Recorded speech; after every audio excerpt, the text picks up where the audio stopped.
great. So, yeah, I guess we could just get started, and then, obviously this is kind of just an open discussion, and as more people funnel in, we can definitely jump back and forth.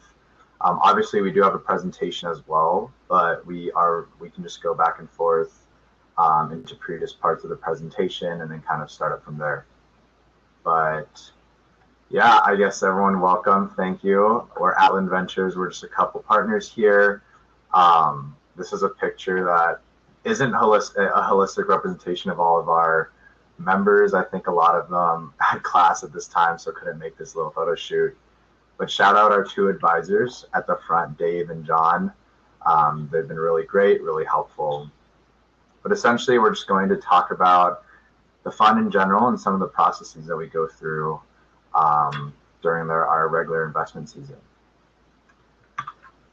So awesome. So just some introductions. I'll obviously throw this on at the end as well. But my name is Patrick Zhao. I'm a senior studying Management Information Systems and Computer Science. For Atland right now, I'm the Vice President of Outreach, and I'm one of the directors.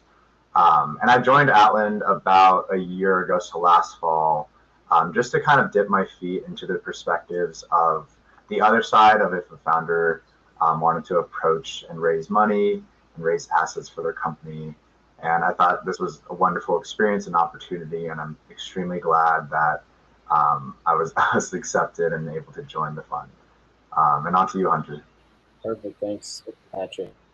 So I'm Hunter Babcock. I'm a junior studying marketing, finance, and entrepreneurship. And I joined the fund about a year and a half ago, so my freshman year. Coming into school, I was big into the entrepreneurial side. I had started doing my own ventures. And I really just wanted to get that other side of the perspective. And yeah, that's why I'm still here. It's been fun. Perfect. And then I'm Jagmehr Madan. They call me Jag. I'm currently a junior studying industrial systems engineering, currently in charge of stakeholder management and a director at Atland Ventures. So I joined Atland same time Patrick did, same class this last year.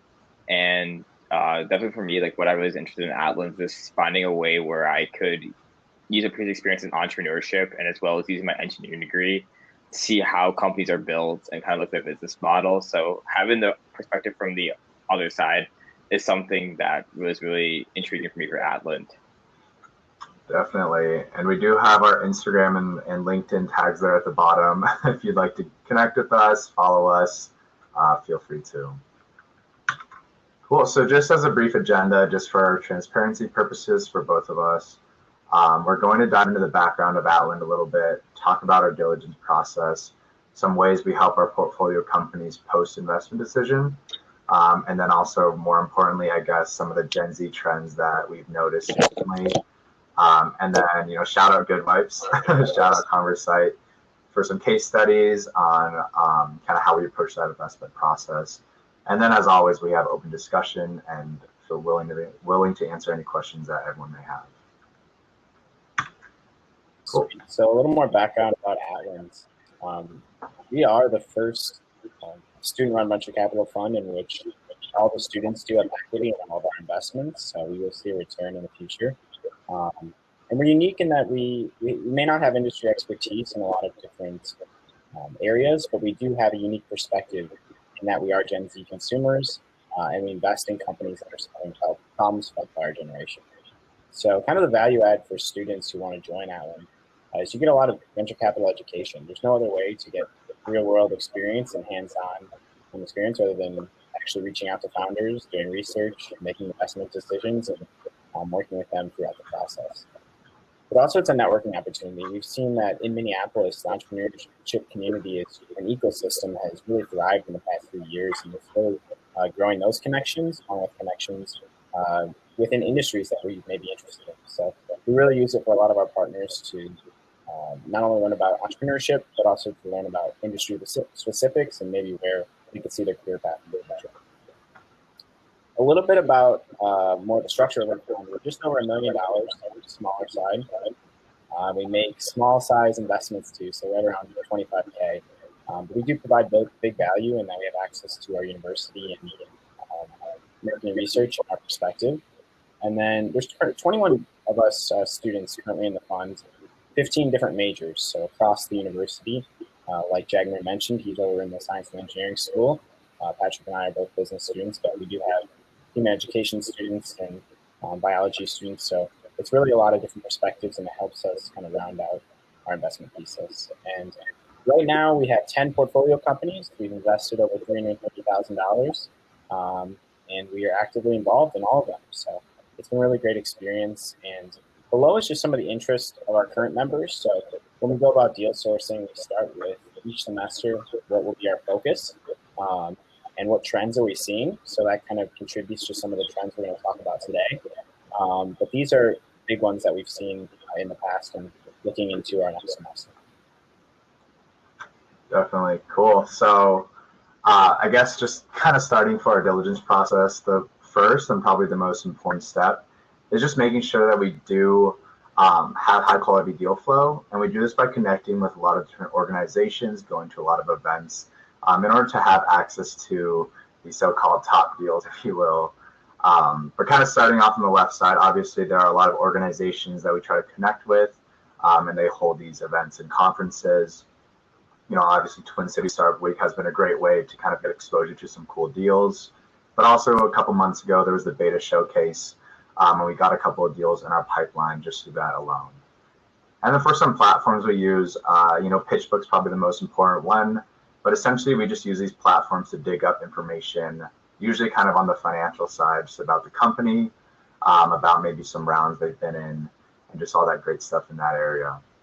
And then one really cool initiative we did this summer was we reached out to a lot of venture capital firms and then tried to establish some sort of chronological meeting, just so then we can kind of pass on any cool deals that we think each respective fund might be interested in.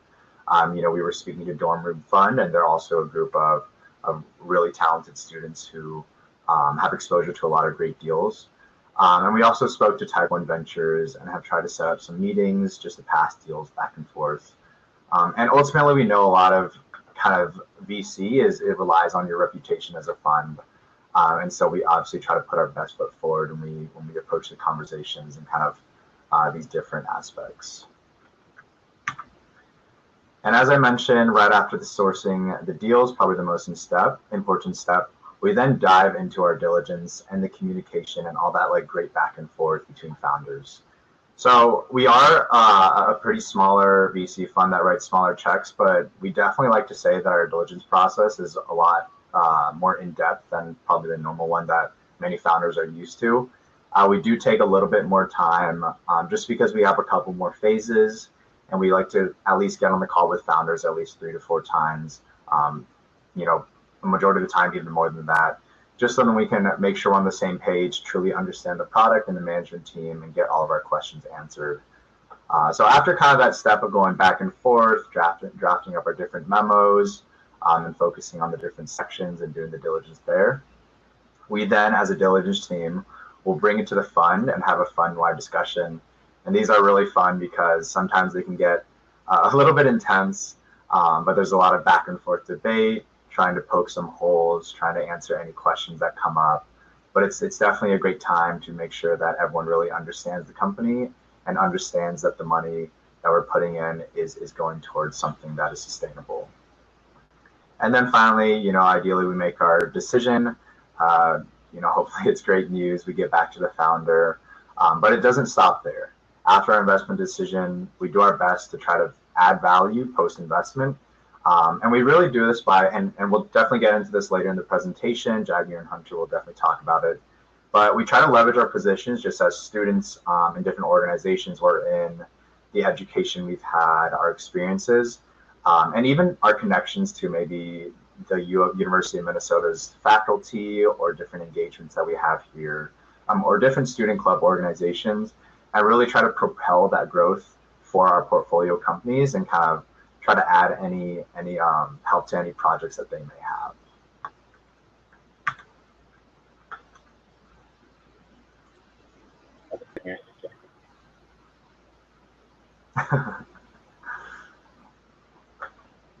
I can't hear you right now.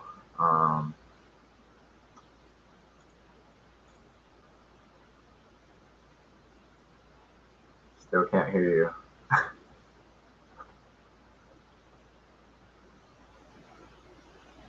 don't know what happened, but yeah, he's going to kind of dive in and talk about the portfolio companies and how we help. You're still not. Here, I can jump into this for now. We can come back to you, Jagmehr, once we're able to get audio. So we just wanted to talk through like 3 of the past experiences we've had with Juke, Good Wipes, and Structural. Oh, yep, you're back. Perfect. Sorry Nice. about that. Yeah, this definitely online has definitely had something that was big learning curve for everyone. So as Patrick mentioned before, a lot of our diligence, a lot of things for Atland continues after we invest our company too. And as we are all college age students and people who really don't have much industry expertise, we really rely on something that makes us really unique compared to other venture funds, is that we have access to a whole bunch of students, undergraduate students, who test products on and validate this product market fit, and as well as help grow our portfolio companies. So from case that we looked into, we're seeing 3 big companies were Juked, Good Wipes, shout out Sam, and Structural. So with Juked, Juked is an esports platform, and what we really found to help them out was just looking to see how campus engagement and how we can get them engaged with other communities on campuses where there's a huge population of students who are really intrigued by esports and stream a lot of events.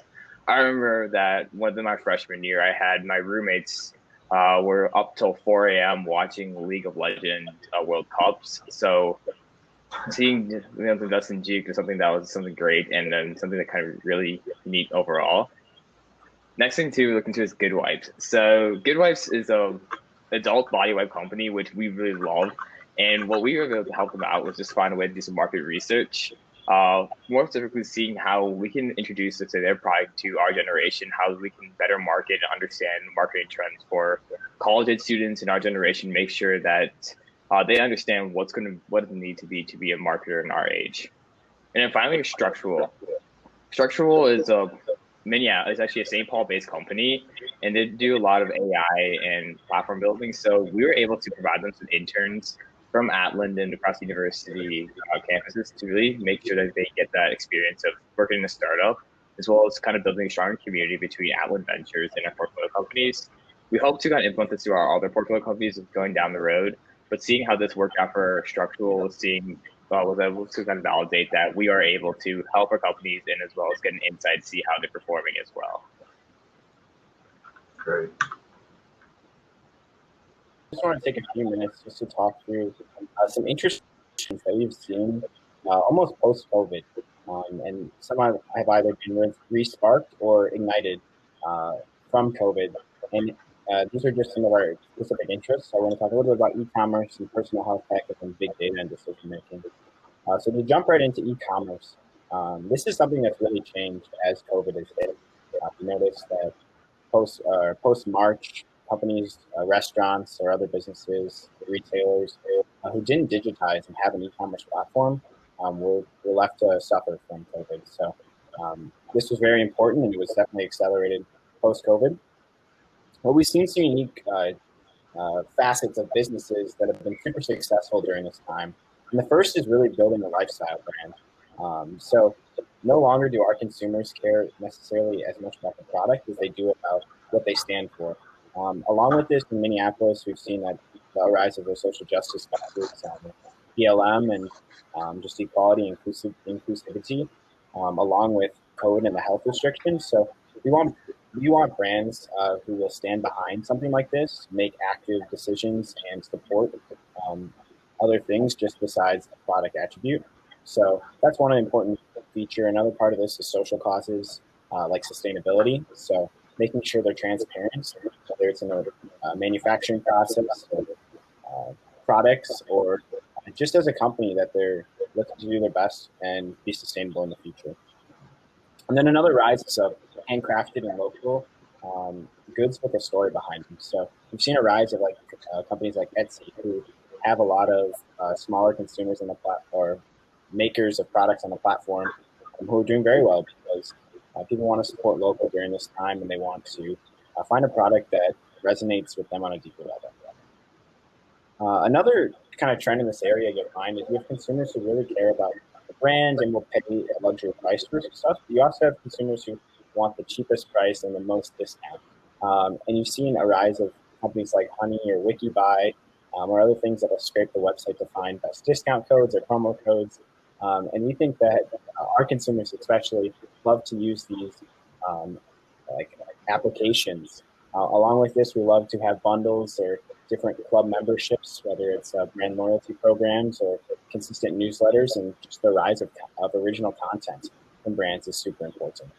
Another thing is free shipping. We will add as many products as we can to get to free shipping and to get it fast, making it a seamless ordering process, get it to us in a quick time frame, as our attention span and it is really, really short. And then lastly, we've seen this rise of social commerce. So consumers like us are using social media almost every day, whether it's TikTok, Snapchat, Instagram. But we're using it not only to see what our friends are doing, but also to see what our friends are buying and to see how we could possibly shop. So I know there's lots of integrations on these platforms to buy directly from influencers or from micro-influencers.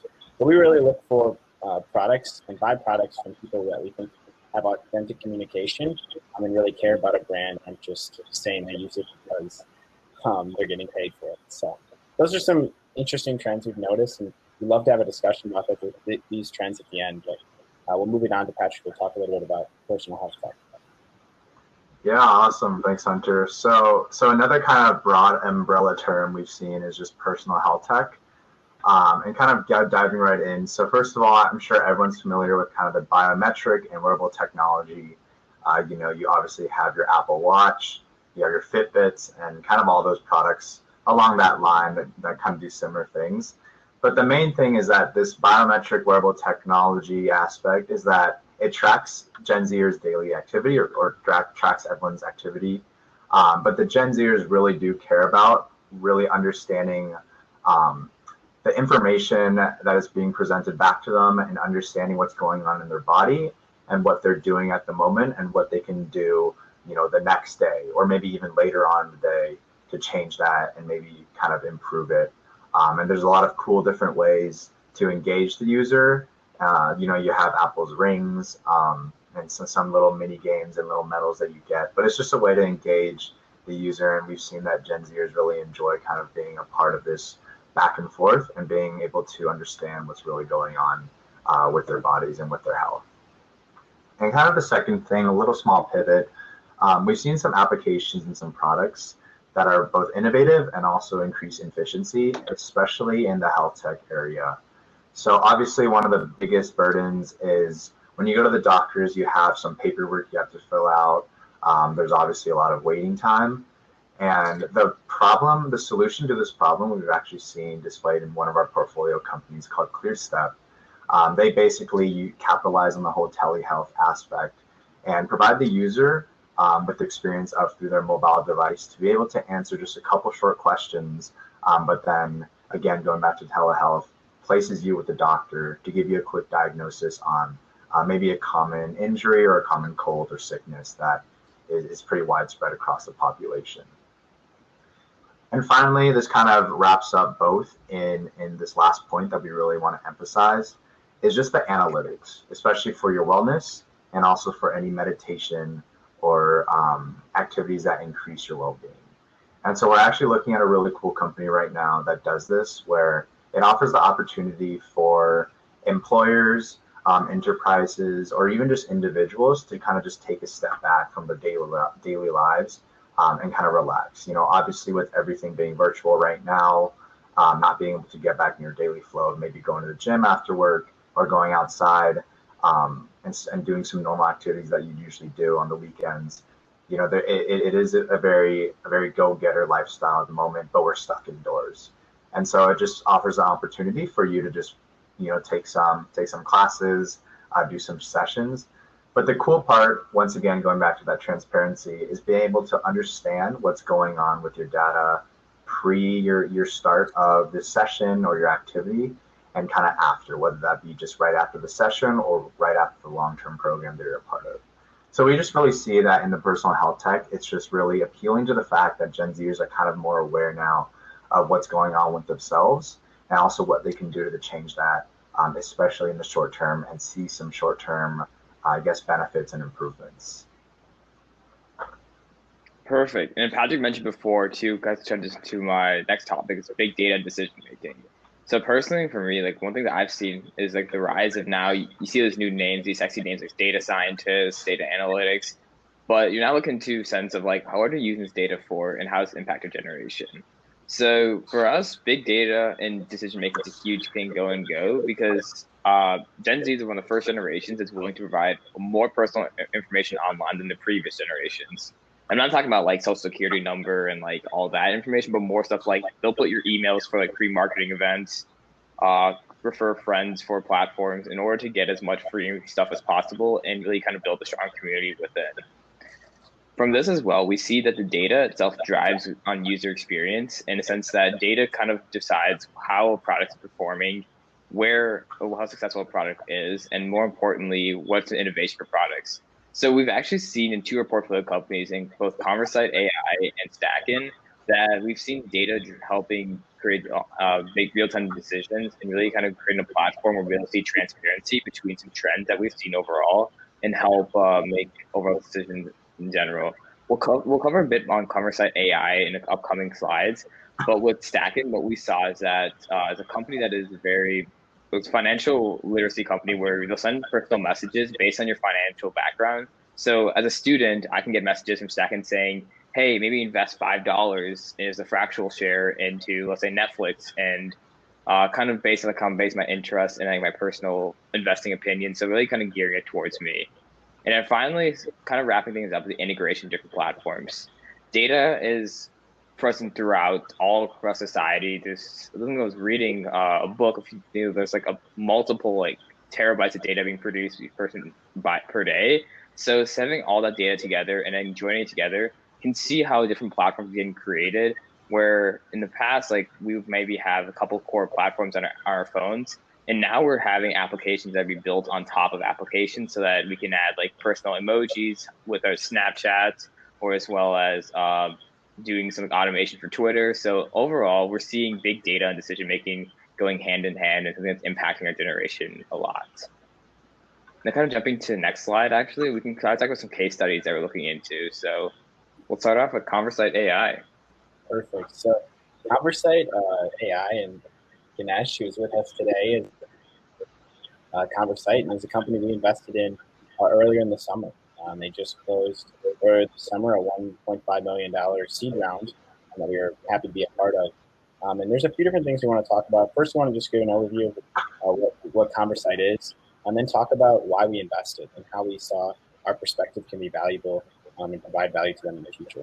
So Conversite is an analytical tool, an AI enabled bot that'll help a company both just get their data out from SAP or QuickBooks, but also visualize the data, provide insights to you, and then make active recommendations. So they use this through a tool called Athena, which is like your Siri or other chatbot that would have natural language processing and also communication to be able to ask questions like, when did this customer place a certain order, or what SKU did they purchase in the past?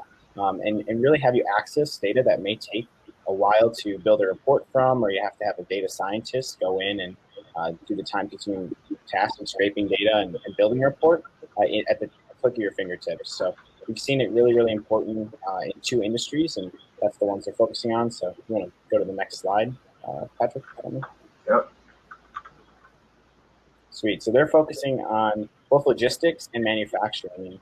Both Ganesh and his co-founder have extensive experience in these industries, and why they decided to focus on them is because their AI bot has learned a lot and can keep learning the lingo and the understandings of these industries to be able to make active recommendations and really be a successful and useful tool to a lot of companies. And they're also focusing on the mid-market. So these are customers that may not necessarily be able to purchase a long-term contract with a Tableau or some other BI or data visualization software, and are almost not accessible by a lot of companies. So they're really going in and helping them transform this process. And instead of hiring, like I mentioned before, data scientists, they can easily use this bot both for manufacturing, supply chain, but also for sales and customer service too.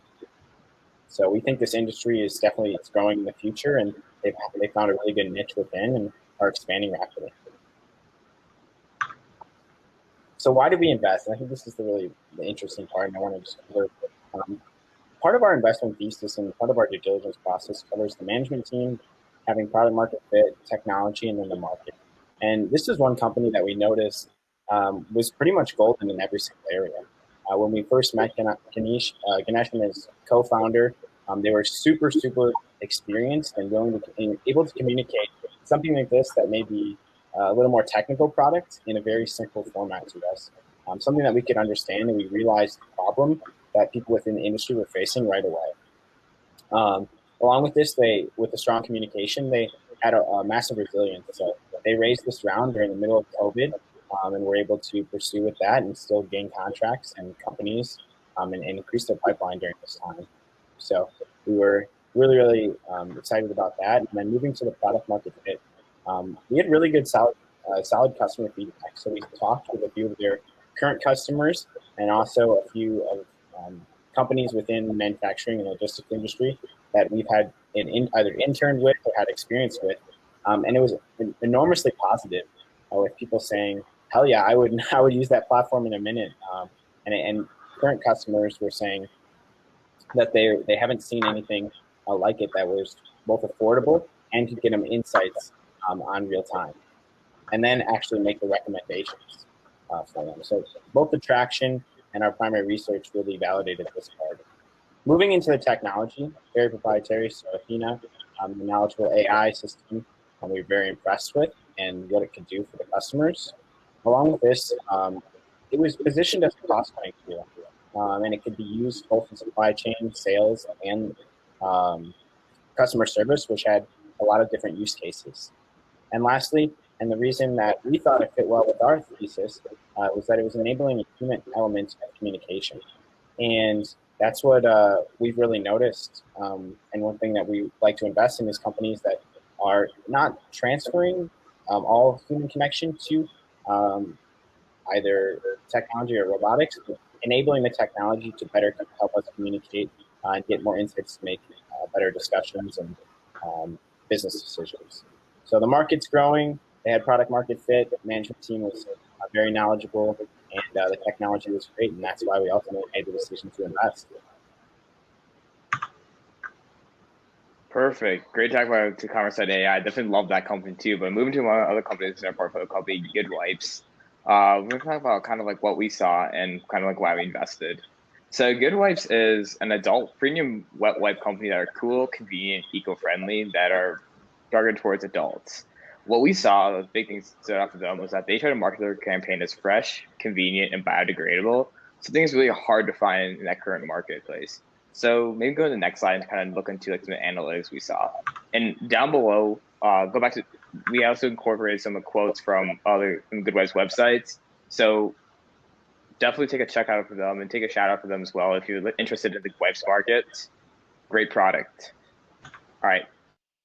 Perfect. So what we saw when doing diligence, we saw that the market itself for, I would say, consumer price goods with their CPG goods for within the toiletry goods itself was pretty vague in the sense that it was a lot of different players coming in, but there wasn't really a product that was able to fulfill all the factors that were sensitive, affordable, biodegradable wipe that targets both men and women, and really was able to kind of market itself as an experience instead of really as a product. So that's what kind of we saw overall, and I think that kind of made us stand out from Good Wipes and other companies is that they had a really strong connection with the brand, and they knew where they lived in the market, and they knew their market size. So with all that going on too, we can see why did we invest. And I'm cutting a little short time because I think we're running a little bit low of time. So I can, if anything needs to clear up, just we can go back and ask any questions. So going to why do we invest? A few things that we saw was just within the management team, product market fit, the market itself, and then the product. So management team, we really loved Sam and all of the management team since that they had extensive industry experience. They knew how to build a brand. And more importantly, they were really strong communication between the fund and were transparent with stuff, which is something that really was big to us as we're all student fund. It's hard to get like some founders getting phone calls with us sometimes just because or maybe not be as the most accredited investor. But having Sam and like the GoWebs team be willing to share data with us was something that was really eye-opening in our diligence. Next thing too is a product market fit. When doing some primary research and as well as doing some like other research with who their customers were, we were really intrigued to see that there was a huge market fit for this product and that people were positively engaging with this product. We did some sample tests on campus where some of us would go to the gym and then use a good wipe after, and we felt like they worked properly. And then I remember during one of our diligences, actually, we wanted to test if they're biodegradable, they're flushable. So we took a good wipe and put it in a water bottle, and we just shook the plastic water bottle, and the good wipe just was gone. So that kind of validates like this is actually biodegradable. So that's one of my favorite experiences from Atland, and definitely was something great that kind of helped us determine like this is a viable product.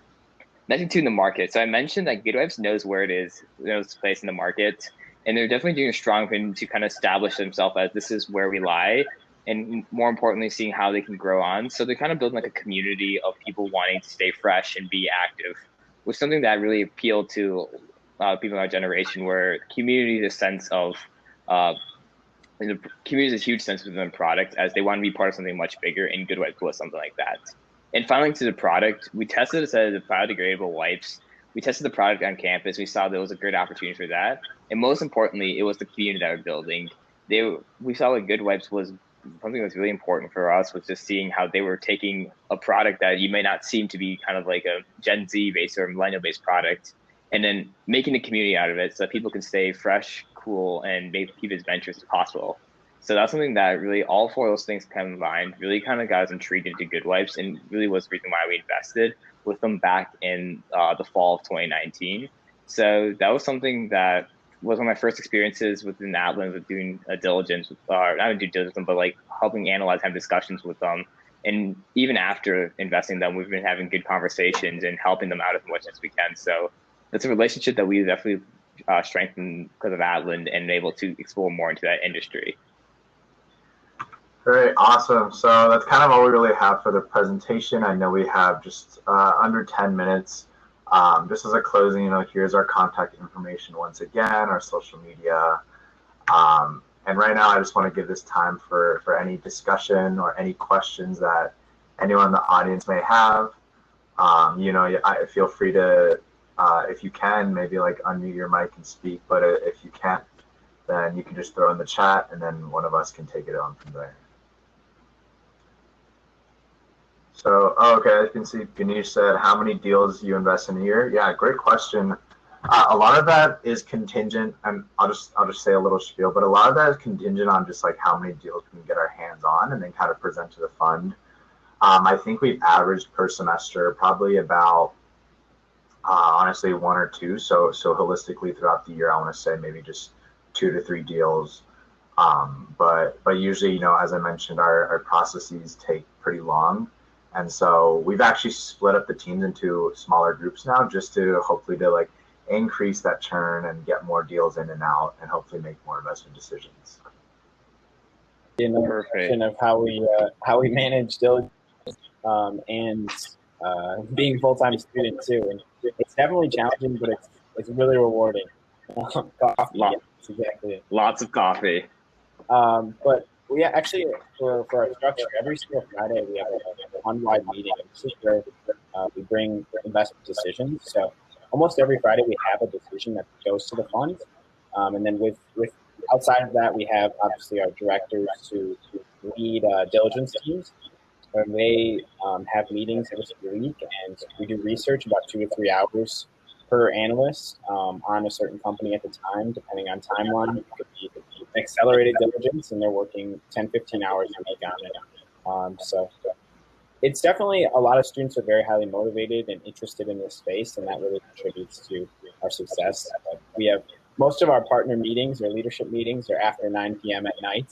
Fridays when we don't have class. So it's fun, but it's a grind. Absolutely. I think like it is kind of worth it. It is the way you put into it and you get out of it. Oh, and then my question is, investing or starting a company, what's fun? What's your future path? So I can take that one. So, or we can all take that. So for me, I definitely would down the road love to start my own company. Love to kind of do something on the side and then as well do kind of investing in addition after that. I think hopefully long term is if I can try to build something within. I'm thinking more the entrepreneur route than corporate America first. Kind of get myself a little bit better understanding, and then identify markets that need growth, and then build my company from there. Hopefully that would do well enough where I can help other entrepreneurs and do some investing too. So I'm hoping for both of me going down the road, but ultimately, if I were to choose one, I would probably say I'll probably start a company first, then invest later. Yeah, I totally agree with that. I think long term, as maybe a fourth career jump, is just to end up at a VC firm. But I know that just for my own reputation and what I say, and for that sake, I think I do need to go through the journey of being an entrepreneur and actually starting my own company before I start making these huge check size decisions and I have to kind of go through that path before I can contribute something valuable to the conversations at those larger VC firms for sure. So I think I'll probably end up in investing, but I would love the opportunity to kind of start my own company as well. I think it's interesting because I think all three of us are at least interning or going full time into consulting next year. So whether it's strategy management or technology consulting, I think that's where our interest lies right now, to get a lot of industry experience, and then from there, hopefully, start our own gigs. Yep. Mm-hmm.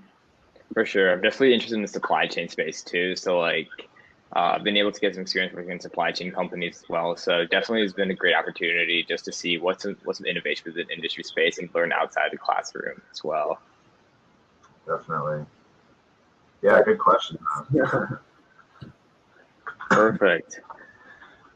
Yeah, let's see if anyone has anything else to add. Anything else you want us to go back to and talk about? Feel free to let us know. For sure. Connect with us on LinkedIn. Follow us. We're posting some new articles and new posts we're making from our analysts soon. So something we're really looking forward to. And then trying to engage a lot more on the social side so that we'd be able to have Atland be a name known across the whole country.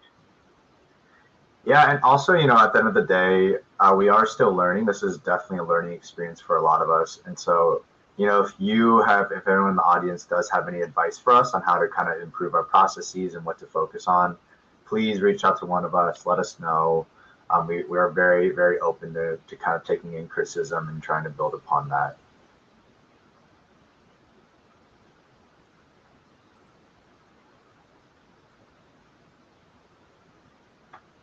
Perfect, Sam. Love it. Thank you, Sam. But yeah, I mean, Sam and Ganesh, I hope your guys' respective companies are doing well. I think we'd love to kind of hop on a check-in call just to ensure everything's going smoothly sometime in the future. Perfect. Yeah, we got that all scheduled up.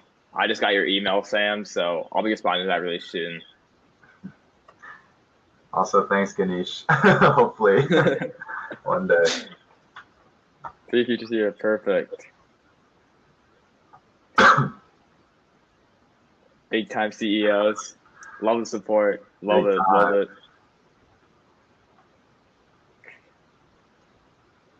Yeah, it was no worries. Right. It was definitely a really fun experience kind of using this platform and sharing and stuff. Mm-hmm. I mean, especially love to be in person too. Being able to have our portfolio companies from across the whole country hop onto this. Something that just was something that we weren't able to get if we were doing it as fully in Minneapolis. It'll be a lot more logistics to figure out. So it was great to kind of interact with everyone.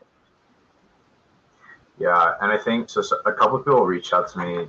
They had class right now, but they'd still kind of love to watch it. I think it does say it's recording, so I'm going to try to figure out how to get the recording for that, and then kind of pass it on.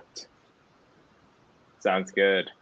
But yeah, I mean, we got a couple minutes left. We'll stay open until the event ends, but once again, thanks everyone for joining us. It was definitely fun presenting to you all, and if you have any questions, always reach out. We'll be happy to have a conversation with you. I'm going to sign off, guys. I got another meeting in 2 minutes. But see you guys. All right, see you, Hunter. Thanks, man. Thank you, everyone. All right, see you, Sam. Sam. Perfect. Thanks, Thanks, Ganesh. Ganesh. Appreciate it. Yeah, man, that was pretty fun. See you, JJ. So do you think this like just closes when it hits 3, or what do you think? Let's just find out. Yeah. All right. Yeah, so JJ, I was trying to figure out, it does say it's recording. I can see that in my top right corner. I might have to ask Kelly or kind of the organizer of this for it, but yeah, I could definitely reach out to you and send it to you if needed. For sure. And if you have any questions, JJ, just let us know. Reach out to any of us. Like, we'd be happy to talk. Yep. Shoot us a quick email. Anything that works. Email, LinkedIn. You don't. I don't think you have any of our phone numbers, so don't text us because that'd be kind of weird. No worries. Don't worry about it. Literally on the Zoom call. We love the dedication.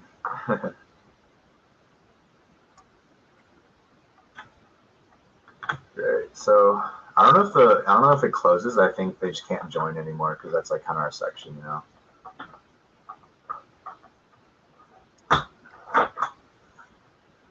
But yeah, cool. I guess we can go ahead and yeah, I guess it's just you and I. So yeah, do good stuff. I think it was a really cool experience. Absolutely, definitely was great. Yeah. All right. Do you still want a case tonight? Might be tough, but I could because we have a director meeting at 6, right? Oh, is that today? Yeah. Well, I can actually. We can case 5 to 6. Let's do that. Wait, are you graduating this year now? Are you just starting to dip? Shoot. No, I'm not graduating this year. You just said you were a senior. I mean, I am, but I'm staying an extra year. Oh, you're 5th year? I'm like, man, is this man actually staying one more year? I am, dude. Shoot. Okay. All right. Yeah. Let's aim the case from 5 to 6 then. All right. So yeah, I'll probably get off work early then. Okay. All right. Cool, man. I'll catch you later.